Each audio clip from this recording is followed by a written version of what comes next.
Okay, so nobody's getting the truth from the mainstream media, folks. It's well past time to open your eyes, your ears, and your mind. Do your own research because something isn't right here. And if you can't see that, you are not paying attention, folks. It's the opportunity to forge for ourselves and for future generations a new world order. A world where the rule of law, not the law of the jungle, governs the conduct of nations.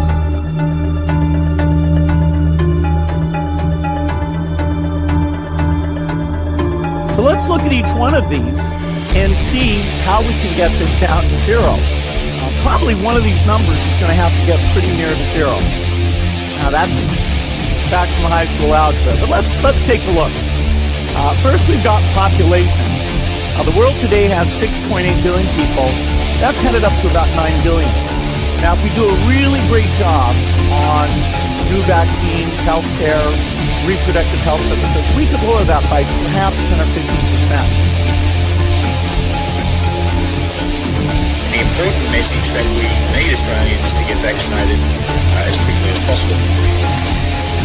In line with that, I do encourage all Australians to please go and book your vaccinations as soon as you can if you haven't already done so.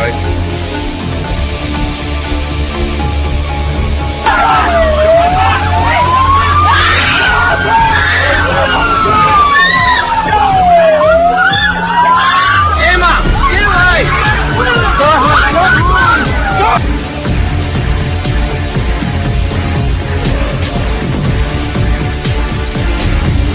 When we are successful, and we will be, we have a real chance at this new world order, an order in which a credible United Nations can use its peacekeeping role to fulfill the promise and vision of the UN's founders.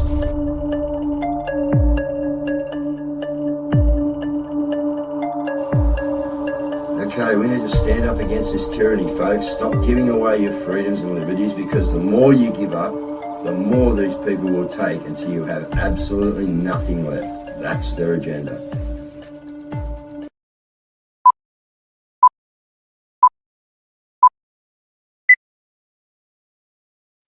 Well, good evening again, folks. We're back here again. I'm not on camera yet. I'm still got that head for radio that I've always had, guys. But anyway, you can hear me. I'm here, and we're moving forward. But what I'd like to say, guys, is get ready, because I think that let's just say the environment is certainly moving forward. Things are going to get difficult. Now we've got this petrol and diesel thing going on, guys.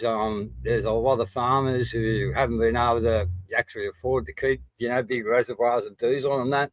They're running out.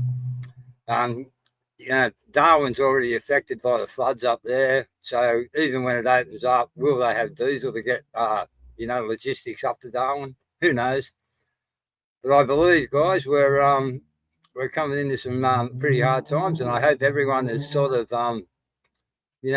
got themselves ready to endure and overcome, because there are some hard times on the way, guys. They're proving that now.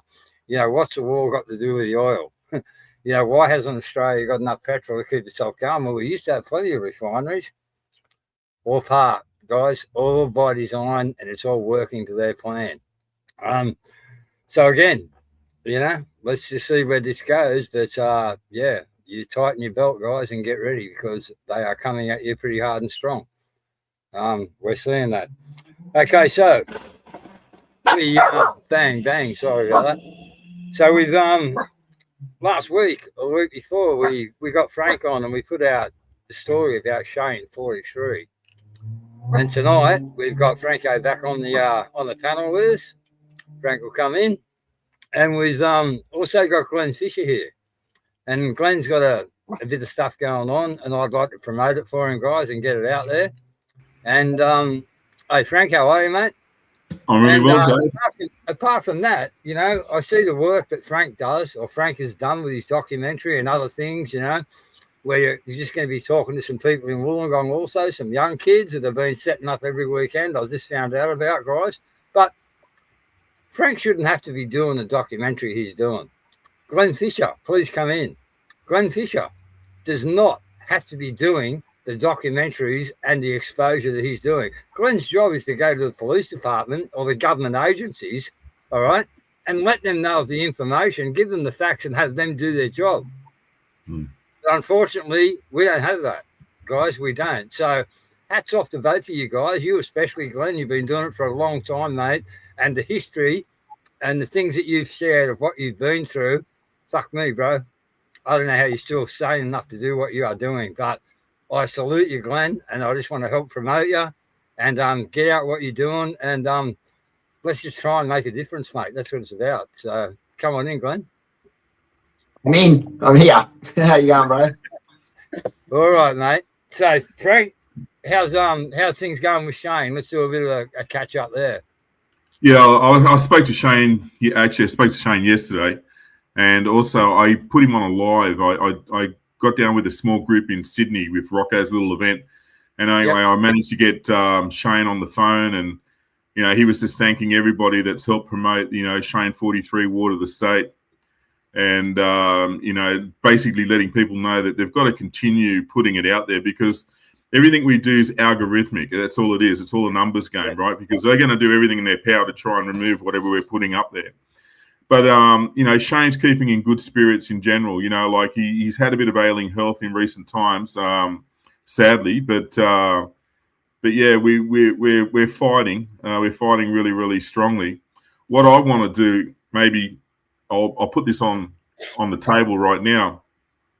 We always knew that there are 28, and there's more cases. 28 is just a small piece of the pie. Figure of speak for us people, because we all know what we're talking about when it comes to the 28. It should be. It's probably 2,800. Glen could tell us. There's heaps. And so my theory is this, right? Because everyone wants all those papers unredacted, but I really believe right now we need to have a National Victims Day. Because we've got so much testimony out there right now. I want to galvanise all the victims to come together and stand up. Because, why wait for those papers to be released when we've got so many voices out there and they've got a story to tell? And I really believe we need to, what I'm putting on the table is National Victims Day, whether it be institutionalised abuse or abuse in general. I really want to get this now. What I want, and because I've thought about this quite deeply, Dave, it's not for us to stand up and talk on their behalf. I want them to tell their story. Now, not everybody has that capability, because we know that the trauma that they've actually all endured, right? But nonetheless, I want the entire nation to actually stand behind them, with them, right? Not for them, but with them. And I have no doubt, if we can organise this day, and they come and they stand at the front, and we as a nation, for the first time ever, because that's what it is. We've never stood in their corner, and we really need to stand in their corner as a nation. If we're fair income about our children, right, then we've got to stand up with them. Yep. And so I'm putting that on the table, Glen, and whoever wants to get behind it, I really want to do this and drive it. Let's certainly have a round table talk about that. But Glen, go. Yeah, so actually, for the last 4 years, on the 1st of December, I've been doing just that. I actually have, but it's been online. What I've been doing is lighting a candle, inviting people to come online with me and share with me what's going on. I am absolutely behind one that is run by the people, for the people, if you know what I mean, by survivors, for survivors. I do have a bit to do with National Survivors Day and that kind of stuff. I've never been invited to speak at it, which I kind of find insulting, given, the context. No, you know too much, mate. You know too much. Well, that's right. Yeah, I don't think I'll they be want me looking at speaking that from the pulpit. association, because this is how they work. They get the title, they get the association, and they stop people like you from actually speaking. So I'm not talking ill of them. I don't know them, but I would certainly look into them for the simple fact that they won't have you speaking, or have not invited you. I could be talking out of school, but first thing No. Yeah. It's the only way I talk, bro, out of school. Yeah, way to go. And don't ever stop, Glen. So, Glen, what have you got going on at the moment that we can sort of get behind you with? Because I want to bring I've got in a lot your of stuff. book. Yeah. going on at the moment. So as you know, I've just had my book drop on audio on 24 platforms. I'm running a podcast called Sin to the Cross on YouTube. I have a big event happening in Newcastle in Cessnock on the 21st for homeless. So I went up there recently to do some other stuff on homeless, breath work with Gaz Wright.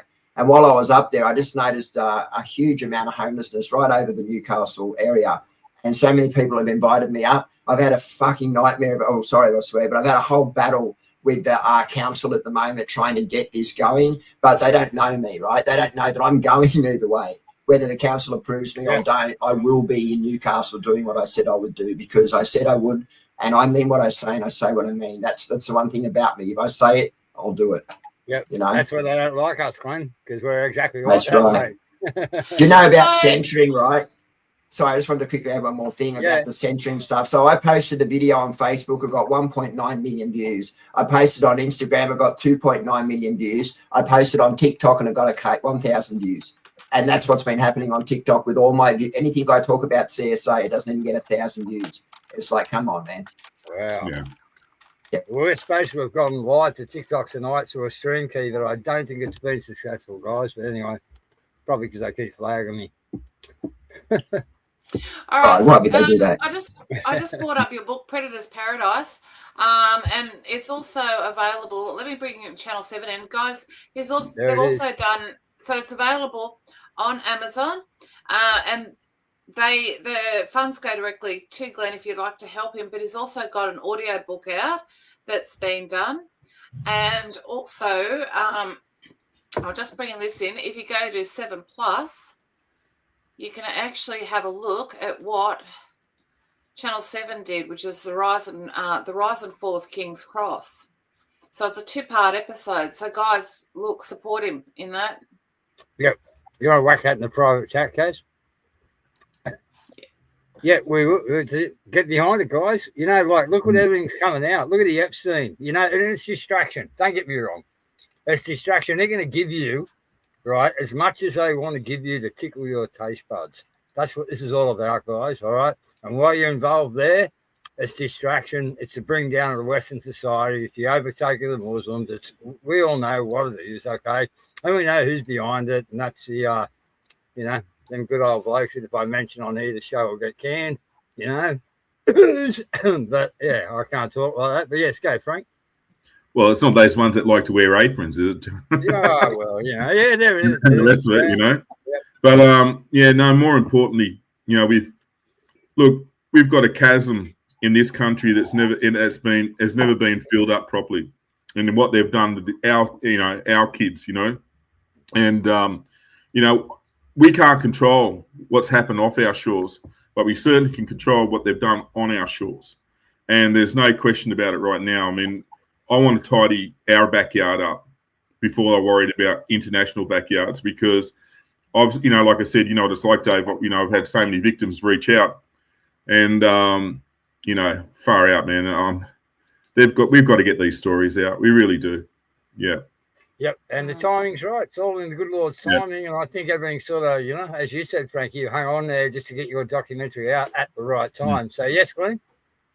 I was just going to say, just for people that don't know, by the way, my main abuser gets out of prison tomorrow. His name's Simon Gordon Davies. I made a video about it. I've posted it. If anyone sees it, please post it Australia-wide. It is something that is important for me. This guy is going to be extradited back to the UK. He ran a refuge of children. I put all 4 of the men that worked there in prison. The other one would have been convicted, but he died. And a woman, Annie Crow.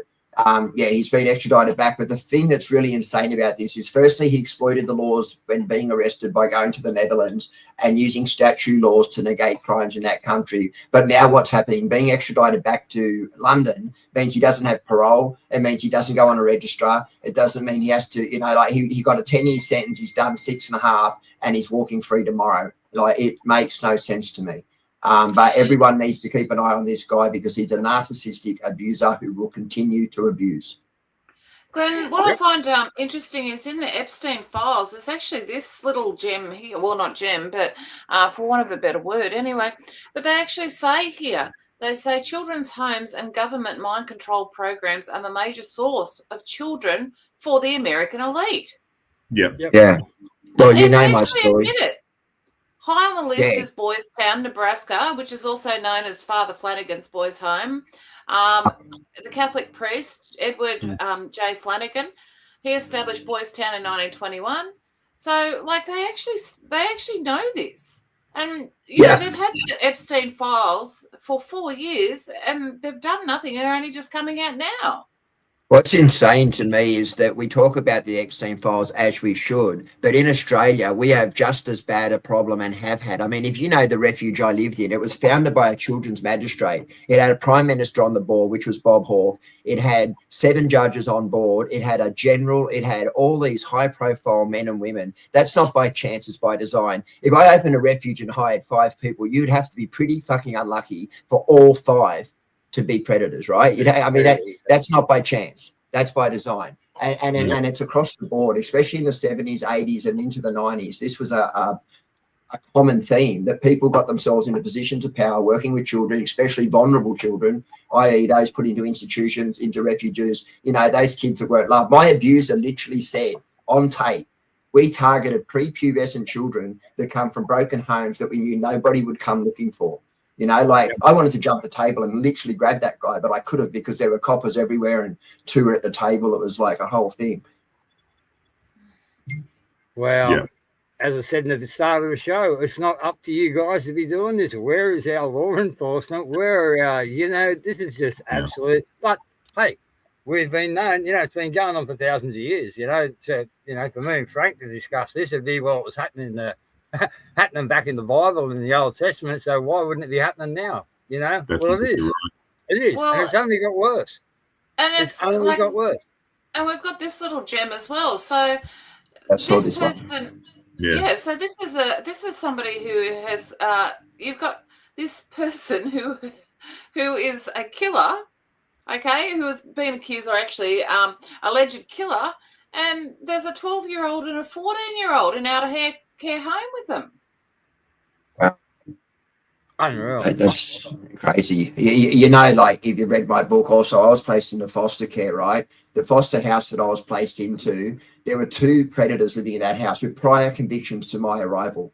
And yet suddenly the daughter of the woman that owned the house that I lived in works at Mount Druitt Docks, and my docs file is all complete bar that section. It's just complete. The docs have no record of my going into foster care. It's like crazy. But 2 convicted predators. Also, a boy was SHOT dead in their custody as well.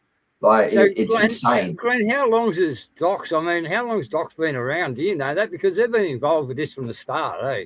Yeah. Well, I mean, my record goes back to 1972, right? That was called FACS, YACS back then, Youth and Community Services, and then it changed to FACS, and then DOCS, and then back now to FACS. But I know that they were around in 72 because I have my record starts from 1972. So they were around in the 60s. I think I'm pretty sure it began somewhere in the 60s. I'm not certain on that, but I know it was definitely around in 72 because that's when my record starts. Yeah, well, that would make sense. Just, you know, enough years after the war to actually get organised and get things into motion by design, you know what I mean? So, yeah, that would probably make sense around 60s. And not only that, Dave, none of the government agencies were put up during the Royal Commission at all. No. You know? No. And, you know, even with the Attorney Generals, not a single one was actually put on the stand. And so that's the thing, right? Because we know that the churches have already had their past checkered past, right? And that's exactly what they did was, you know, it was smoke and mirrors. They look on one area, but don't look on the other, you know. I don't think people understand what a Royal Commission is. From my perspective, and this is my perspective, it is a gathering of information that actually takes information off a victim, makes it their own, so that you no longer hold the rights to your own story. What they do is they bring in all this information, they suppress it, and then they tell you, like, they come across the wrong guy with me because I was like, fuck you, yeah, I'll write a book and tell everybody. I wasn't going to be suppressed, you know. Same with, they tried to offer me a whole shitload of money. And they said, but you got to sign an NDA. And I said, keep your money, bruh. You're not taking my voice off me again.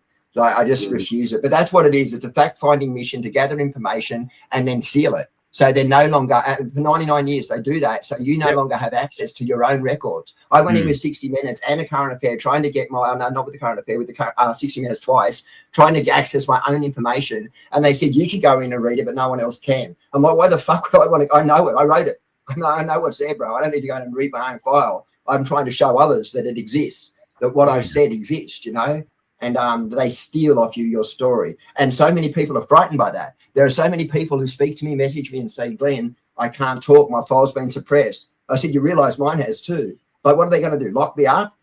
Do it. Sue me for what? My Nissan? Like, come get it. You know, like, I'm not going to be silenced. I refuse to be silenced on something that is so significant in this country that has done so much damage. I've been to more funerals than you could imagine of children, people under the age of 18 who have been lost so many ways. And it all starts with the traumas of predatory behaviours. You know, we've got this little tidbit here. I see that more and more people are putting out content with regards to it. This one here is a newbie as well. No child in a motel or caravan park. Correct. I rest my case. This question no, Mel. so many times in so many different ways, and the fact that her very first answer was correct is that I think she just hoped that it would all just go away. I have so many clips of these videos with the multiple different answers that were given. It was messy, it was embarrassing, and it just screamed of, hey, we are not telling the truth here. If your child or you know of children in hotels, motels and caravan parks, I want you to hit the like button on this post, the number of children you're aware of. If you are worried about being identified, just give me a thumbs up in a private message. I don't agree with children being in hotels, motels and caravan parks. It's awful. And this is a child's childhood. You only get one. But denying it and saying the Minns government have put an end to this, it's completely untrue. I keep saying that we need a full inquiry into what DCJ are doing. We need to have the minister and the executives, as in the officials that were there that day, stood down so that a full inquiry can occur without their interference. The problem we've got, of course, is that Robert David Steele identified Australia as probably the worst. Yeah. I know that girl, by the way, Mel. I went to Canberra with her recently. We did a video singing a song together, actually. But her story is quite unique in that she worked within the system, and because of her speaking up about things within the system, was removed from the system, kind of thing. And so she's a powerful voice in this space and one that should be heard.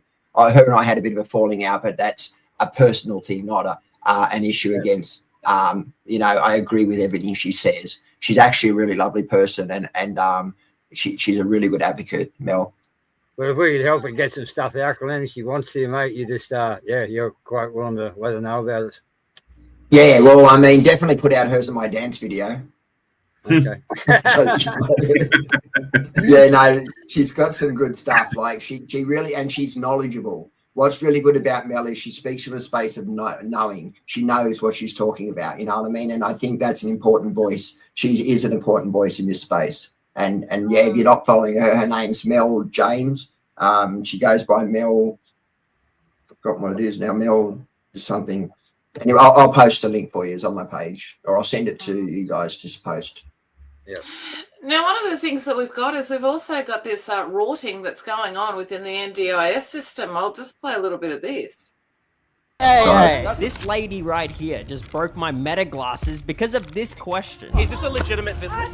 Bro, get out. Hey, get please, out. that's assault because this is my property. You can't actually touch me. No video go.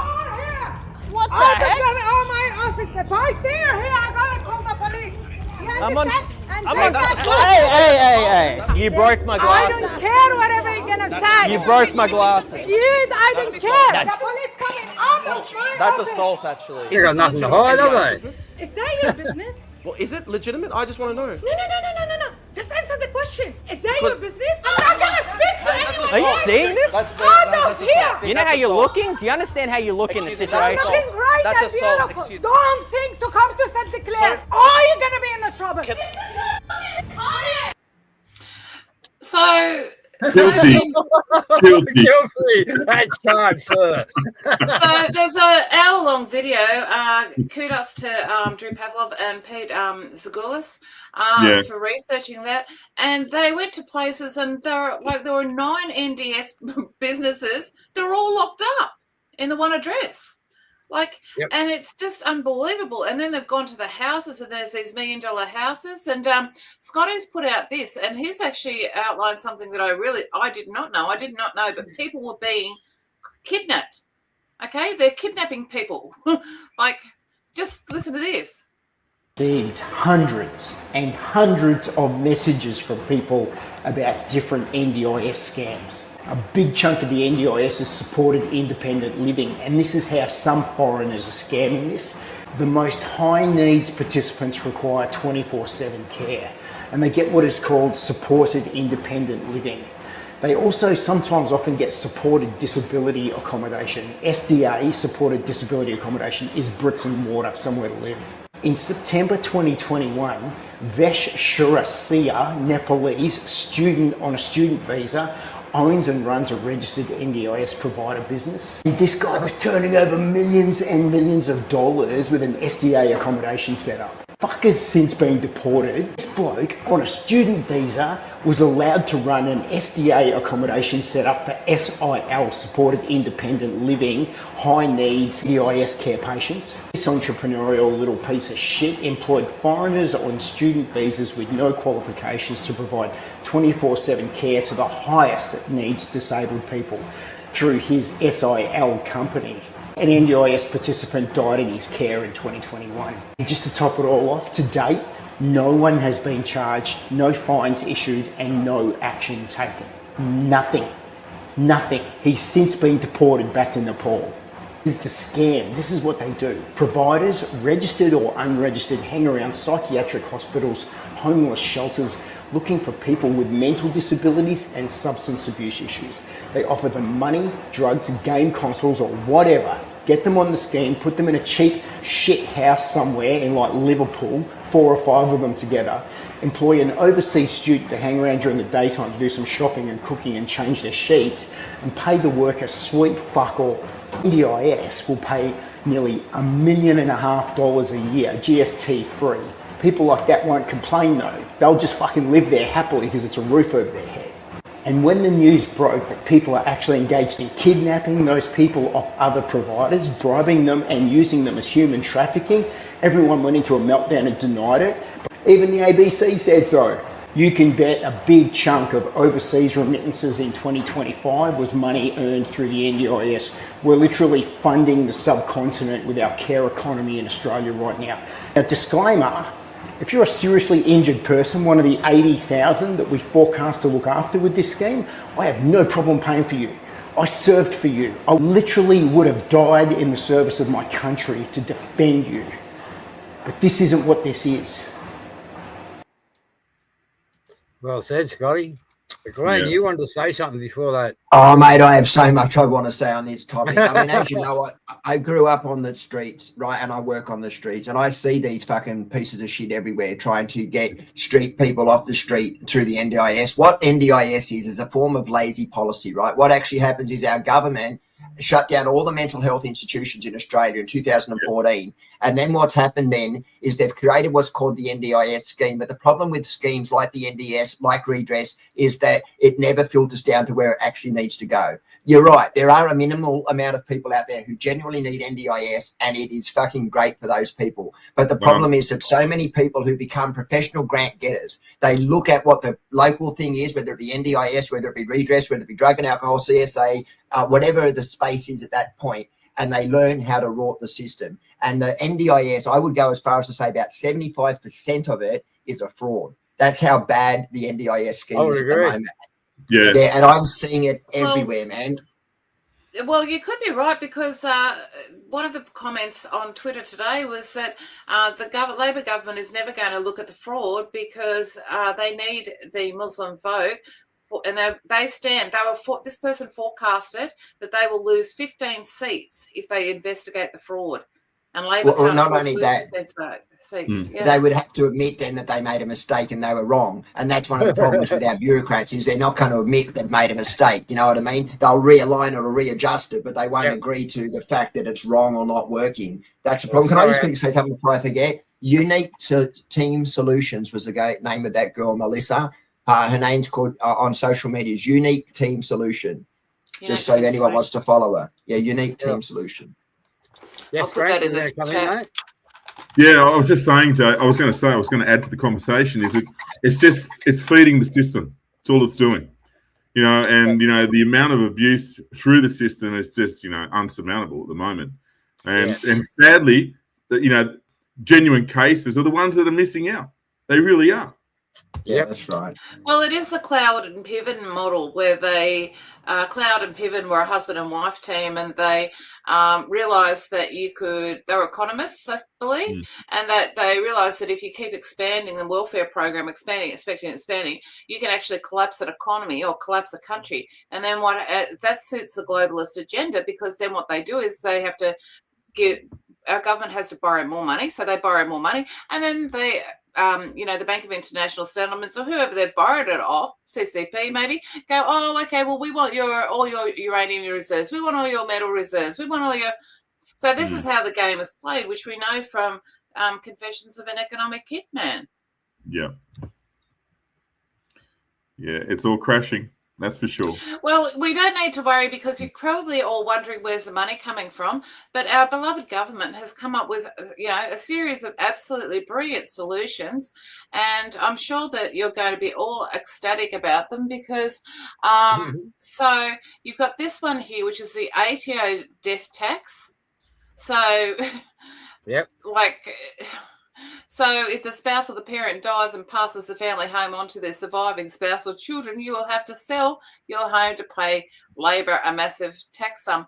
But there's not only that, they've also come up with this solution in Victoria.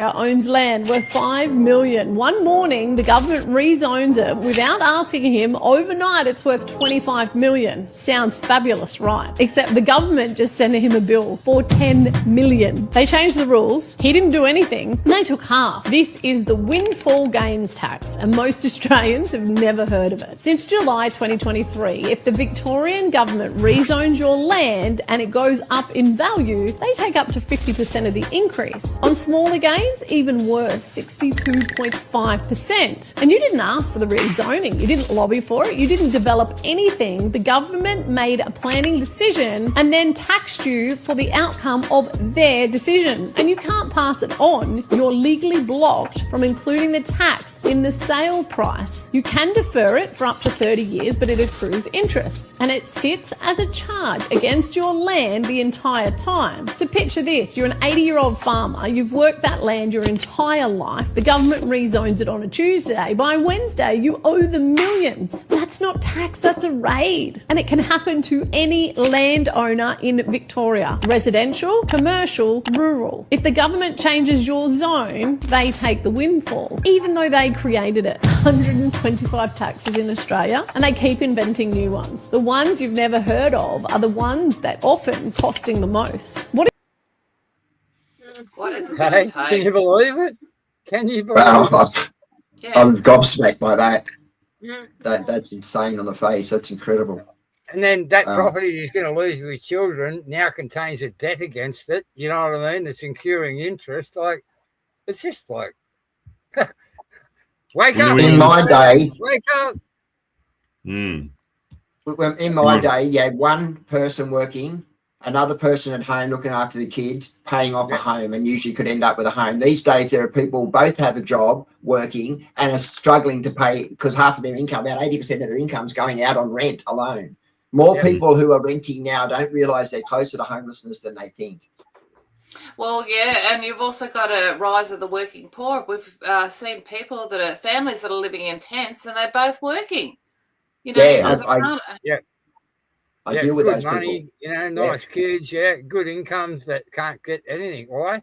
Because living out of their car. Estate, but the real estates are getting a handout, Frank, to give it to the immigrants. We know what's going on. Yeah. Now, there's a couple of things that were raised in that last one. Well, first of all, Christopher Monckton we've seen this across Western cultures, and Christopher Monckton has actually said this about the UK government. Country is that while you still have a communist regime in the shape of the Labour Party, a country, even if we were now, supposing Reform were now to get in, they say, right, we will have corporation tax at 5 or 7% or whatever the lowest rate is, that would no longer tempt the companies that are now in Ireland to come to Britain because they know we have this hideous communist party which would change it all just because they deliberately want to wreck the British economy. It's not a matter of accident. Do you suppose that even Rachel Reeves, even though she's what we call in Yorkshire thick as two short planks, the fact is, she knows perfectly well that if you tax the non-doms to force them overseas and force all the billionaires and millionaires and all their companies with them overseas, that is going to lose you revenue. She knew that when she taxed the private schools, that would mean all the private school kids are going to have to come into the public schools, and she was going to lose revenue on it. She didn't care, because it's all about destroy, destroy, destroy, kill, kill, kill. That's what communism is all about. They know what they're doing. They are working with hostile actors and foreign regimes that do not wish us well. Because the Labour Party does not wish this country well, they wish to destroy us. Until you understand that, you understand nothing. That's the trouble we're facing here. They really mean us harm. You know, they got in England now, they got Muslim police on horseback harassing fucking locals, and yeah, it's on, mate. It's on. The UK's fallen, really. You know, there's not a business in Australia now that's a big corporation that doesn't get all their products made overseas. Like, that's just how it is. Everything's offshore. Even for me now, they want me to set up a VA for, you know, a virtual assistant for my thing. I can't do it through Australia. It's got to be done through Singapore or overseas. Every single thing that's made, every company just about it gets it imported from China, and because they do it for 2 cents where we do it for 10. And that's why people are going overseas. Yeah, it's Frank. Well, I'm glad that you said.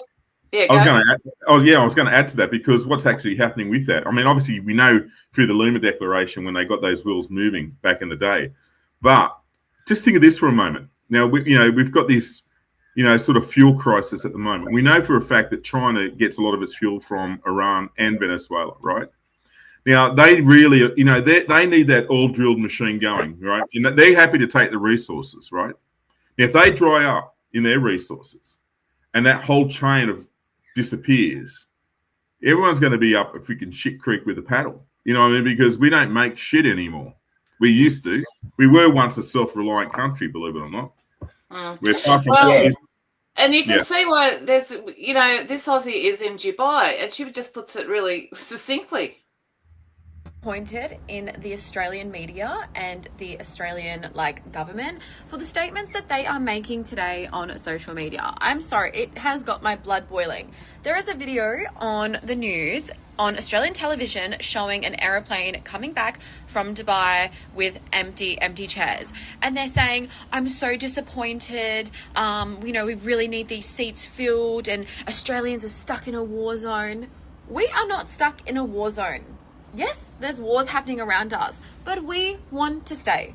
We don't want to come back to Australia and give half of our money away and pay your taxes. Stop acting like you're trying to help us and get us all home, because we don't want to come home. And that is the real truth. That is why the plane is empty, because we are very happy here. We are going to stay here, and we are not getting on your plane to come back to your country. Right? So instead of putting fake news out saying that we're stuck in a war zone and how disappointed you are that we are here, that's because we are making the decision to stay. We are safe here. We have a beautiful country who looks after us, who is keeping us safe, and does not talk shit on television. So, Australian media, just stay out of it. Well said, chick. Well said. I've heard others say the same. Yeah. It's interesting, isn't it? And of course, we've got the whole fuel crisis as well at the moment. $90 billion was knocked off our economy today. Yeah. Petrol prices in Sydney are tonight hitting $3 a litre as concerns deepen over oil supplies from the Middle East. I don't know why no one's talking about this shit, but we had oil reserves. We had enough to get us through this crisis. So in 2020, the Morrison government bought 1.7 million barrels of crude oil during the market crash. So we got oil very, very cheap, and we stored that oil in the US Strategic Petroleum Reserve. When Albanese got into power, he sold all that oil in 2022. All of our reserves were sold. Yes, he made a profit, but where has that money gone? Probably to the NDIS. Where's the money gone? Well, he bought a house at Copa as well, didn't he? Yeah, that's where the highway's going in. He's getting out there, yeah. Yeah, that's right. Well, Look, this is just basically what I was able to find. So there's fuel rationing has begun. Okay, so there's also that's in Cooperpedy, and there's also they've run out. Fuel update for Tenterfield. They've officially run out. And then you've got, of course, this footage from Darwin. In Coles right now, seeing what's left in Darwin, because there's been flooding in Katherine, so all the roads are closed into Darwin. And come and have a look at what we can see. This is the bread. Starting off with nothing. This is so bad. You're taking the piss. What? There's still mangoes. I've never seen anything like this in my whole life. This is worse than COVID. This is way worse. Holy f***ing. Well, can you just get us some pears, please? Oh, yeah, I'll just grab a few of those. I love this because it's easy to... So you have that, and then on top of that, we've got wonderful news from the NAB. They've come out and they've forecast that the inflation could hit 5%. Well, they're done. I think we're going to get their attention, aren't we? Yeah, maybe. They're getting our attention anyway. That's what we want. We want, them to get the attention of the people that aren't awake to this, Frank. Yeah, I know. Wasn't that shopping centre empty due to flood? I'm sure I've seen that video. Yeah, that's what they said. It was flood. Yeah, sorry, I thought it was. Yeah, but then the water succeed, Glenn. But where's the diesel come from? The trucks aren't going to go out there, mate. Oh, yeah, I don't disagree on all that. I'm just saying that I like to have context. Yeah, no, definitely the floods. Yeah, no. Yeah. One of the things that I've been thinking about is, do you think they're going to lock us down again? Because if you look at the fuel prices crashing and the food and that sort of stuff, Not me. how are they going to contain civil unrest? I think that what they'll do is they'll issue another lockdown emergency to save the environment or something. I don't think they can. I don't think that. I think they might try. I don't disagree with you there. I just don't think that Australia will cop it a second time. I really don't. I mean, what it did last time was caused a lot of mental health issues. It caused a lot of problems all over, really. And I'd be very surprised if Australia, you'll see mass people in the streets just rebelling. Yeah, I won't be. I won't be stopping. We're being taken out by one of the Rocking Houses thing called little thing called cost. So, Glenn, if you'd like to have some final words, and Franco, if you'd like to have some final words, and Dave, if you'd like to wrap up, I'll hit play. Glenn, let them know about what's going on up there in Cessnock and that, bro. Yeah, so on the 21st of March, we'll be meeting at Memorial Park, if I can get the petrol. It'll be Memorial Park. I'm putting on a thing for homeless. But the idea is not about just feeding the homeless. This is about getting communities to understand that homelessness is a community problem. What I want to try and do is talk a little bit about my story and make people understand that the person out there that you see is someone's son, someone's daughter, somebody, and I'm just trying to get communities to come together and understand that homelessness, addiction, all these things is a community problem. And together we can fix it if we all work together to fix it with love. Right. Well, first and foremost, I want to thank Glenn for the hard work he's been doing. Yeah. I mean, because I've been following for a long time in the background. So thank you, Glenn, for everything you've done. But yeah, I'd like to eventually, what I want to do is do this National Victims Day where they can actually bring their voices. And we don't need to wait for some sort of paper to be handed to our laps unredacted. No, we've got plenty of victims with plenty of stories that need to be told, and I want to galvanise and do something to that note. And lastly, I just look, guys. There's a lot of distraction out there, and at the end of the day, we know what's going on and all the rest of it. So it's time for our communities to really come together. It really is, So let's wait and see what happens. But stay in the fight. Everyone that's in the fight right now. God gave us a voice to use and keep using it. Get in their faces and let them know we're not going to approve of any of it. So that's for me, Dave, and everybody else tonight. Thanks, Frank. Yeah, and I'd just like to reiterate that, as Glenn said earlier, there's a lot of people out there that are victims. I hate to use that word, but for classification-wise, victims, all right, of this SA, and you haven't felt confident to bring your story forward. Well, I can guarantee you that there's two gentlemen on the screen here tonight that if you were to get in touch with them, they would confidentiality and with all humility take your story, discuss it with you, and help you to put it out there. Because if Frank's going to do what he'd like to do, and I'd love to help him, and I'm sure Glen would too, what we need is genuine people who maybe haven't even told their story yet. And this might give you that confidence to step up with other people and tell your story, because it needs to get out. So I'll leave it there, guys. Thank you very much, Glen. Thanks, Frank. Thanks, Kaiser. Thank you, Mel. Thank you. Good time.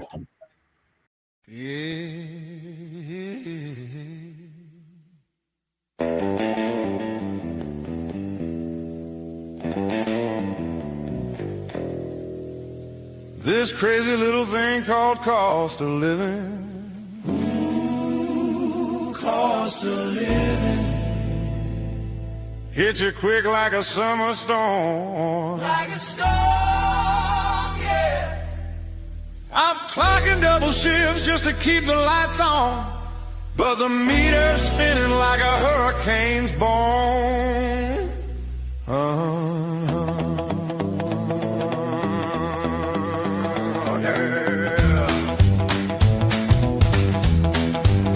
I gotta be cool, relax, take it easy now.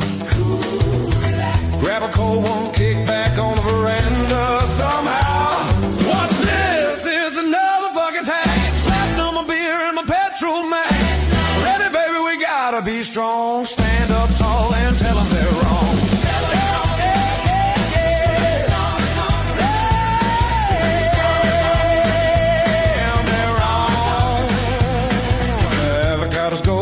A bloody loan. Power bills rising like the devil's own. The missus says, honey, we're sinking fast, but I just smile and crack another glass. Oh, come on. I gotta be cool, relax, take a breath now. Laugh it off with the boys down at the bolo somehow. What's this? It's another fucking tax. All my smokes and my buttons axe. Ready, darling, we gotta be strong. Grab your mate, sing this protest song. March to the step, pound and gate. Walk the line, no time to wait. Tell the students in their ivory towers, this land's ours, not just yours.